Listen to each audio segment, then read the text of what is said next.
ఓ సమావేశంలో మిగతా అధికారులు సీరియస్ గా సమస్యలపై చర్చిస్తుంటే అందులో రెవెన్యూ అధికారి మాత్రం హాయిగా స్మార్ట్ ఫోన్ లో రమ్మీ ఆడుకుంటూ కూర్చున్నారు. ఆంధ్రప్రదేశ్ లో ఎస్సీ వర్గీకరణపై చైర్మన్ రాజీవ్ రంజన్ మిశ్రా ఆధ్వర్యంలో ఏకసభ్య కమిషన్ భేటీ అయింది. అనంతపురం జిల్లా కలెక్టర్ కార్యాలయంలో అంత ముఖ్యమైన సమావేశంలో మిగతా అధికారులందరూ ఎన్నో పత్రాలను చూస్తూ తమ పని తాము చేసుకుంటూ బిజీగా ఉన్నారు. డిఆర్ఓ సమావేశంలో ఉన్నానన్న విషయాన్ని మర్చిపోయినట్లు, ఇంట్లో ఎంజాయ్ చేసినట్లు తాపీగా ఆన్లైన్ గేమ్స్ ఆడుకుంటూ కూర్చున్నారు. అసలు ఆ సమావేశానికి తనకు ఎలాంటి సంబంధం లేదనే విధంగా ఆయన తీరు ఉండడం గమనార్హం.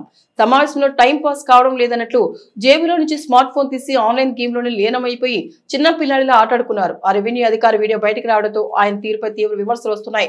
అంత ముఖ్యమైన సమావేశంలో ఆయన వ్యవహరించిన తీరు అందరినీ ఆశ్చర్యానికి గురిచేసింది. కాగా అంతకుముందు ఈ సమావేశానికి హాజరైన రాజీవ్ రంజన్ మిశ్రాకు డిఆర్ఓ మలోలా స్వాగతం పలికారు. ఇదే సమావేశంలో అనంతపురం శ్రీ సత్యసాయి జిల్లాల కలెక్టర్లు Vinod Kumar, Chetan, SP Jagadish, assistant collector వినూత్న పాల్గొన్నారు.